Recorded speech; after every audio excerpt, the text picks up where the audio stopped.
Right, so hello and welcome back to Books and Things and welcome to another video. And today, welcome to my non-fiction November TBR.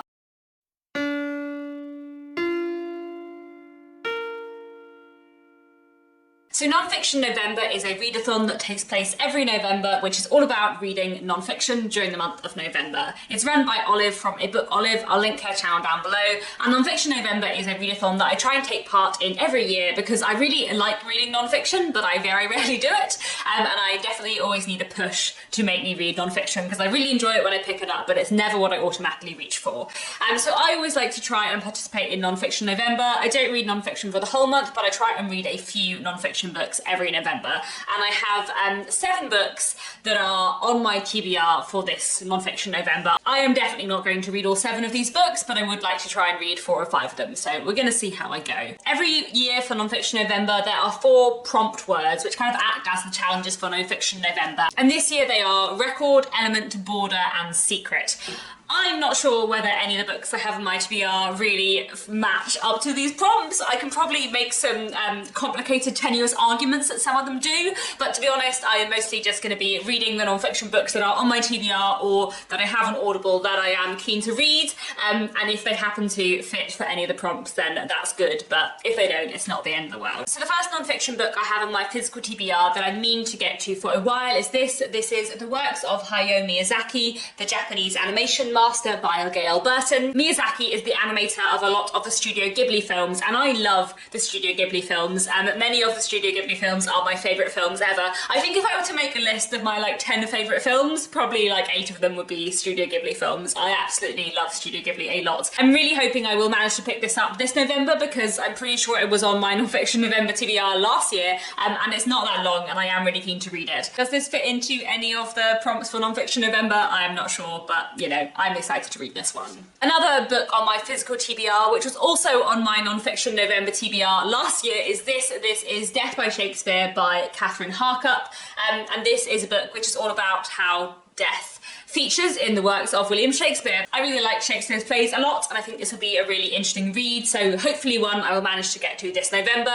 Does this fit into any of the non-fiction November prompts? I guess it's like talking about one element from Shakespeare's work, so maybe that works. Sticking with books about literature, I also have this. This is Just You and the Page by Suji, and the subtitle of this is Encounters with 12 Writers. So basically this is Suji, who is a novelist, meeting 12 different writers over various different times in her career and kind of talking about her interviews with them and her meetings with them, and their kind of different approaches to writing. I think this will be a really interesting read, and it's one that has been on my TBR probably for nearly a year now. And I guess this is like a record of Suji's encounters with various different authors, so that kind of works for the first word prompt for non-fiction November this year, so hopefully I managed to get to this one. I have been really meaning to for a while. Then I also have this on my shelves. This is Dear Reader by Kathy Rensenbrink, and this is a book that I've heard quite a lot about. I think it's just a kind of love letter to reading. I think it's just a book about the love of books and the love of reading, and it's one that has been a bit of a favourite on BookTube in the last couple of years,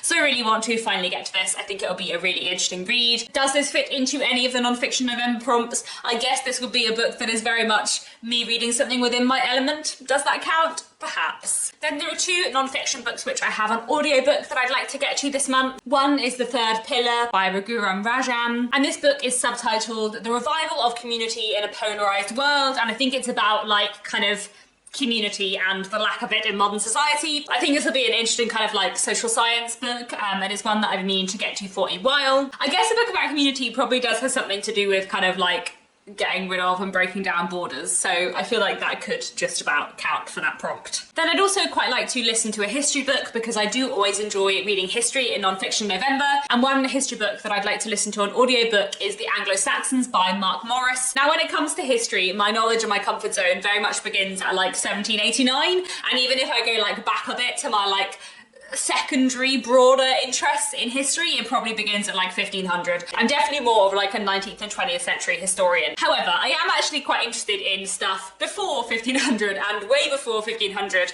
and I think it would be quite interesting to read a much earlier history. So I think this will be a really interesting read, and yeah, hopefully one I'll manage to get to this month. Then finally, there is another slightly more complicated way that I'm going to be taking part in Non-Fiction November, which I'm not going to talk about as much on this channel. So as some of you know, I write historical fiction, and I'm actually currently doing quite a lot of research for my second book.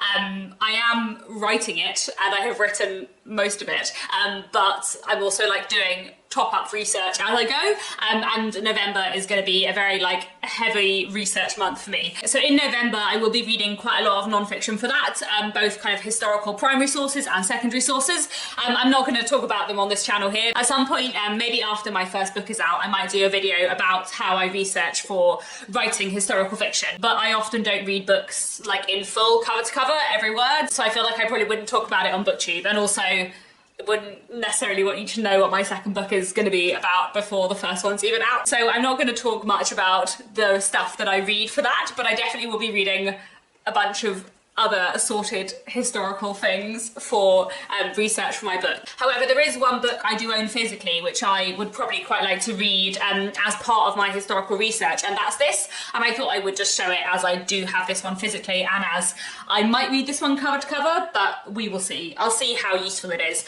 So this is Servant Stories, Life Below Stairs, in their own words, 1800 to 1950. I feel like it's very much not a spoiler to tell you that the next book I intend on writing will be set between 1800 and 1950. Would you expect anything different? Probably not. This book is published by Pen and Sword, who are a publisher I'd really recommend. They publish a lot of very specific, focused history books, which I find really good and really useful, especially actually if you're doing research for any kind of historical fiction or historical project. And this book is basically a history book about servants' lives, but told through primary sources. So oral histories, diaries, newspaper reports, and never before seen testimonies. So I think this will be a really interesting read, and I feel like this could probably count for the Non-Fiction November prompt of secret, which would mean that I would have covered them all off in a slightly tangential way. I think this will be an interesting one. Whether I read this all the way through or whether I just read sections of it, I don't know, but I thought I would mention it here because I thought it might be of interest. So there we have it. That is my Non-Fiction November TBR. Do let me know down in the comments, are you taking part in Non-Fiction November? What are you going to read? And that's all for now. Thanks very much for watching, and I'll be back very soon with another bookish video.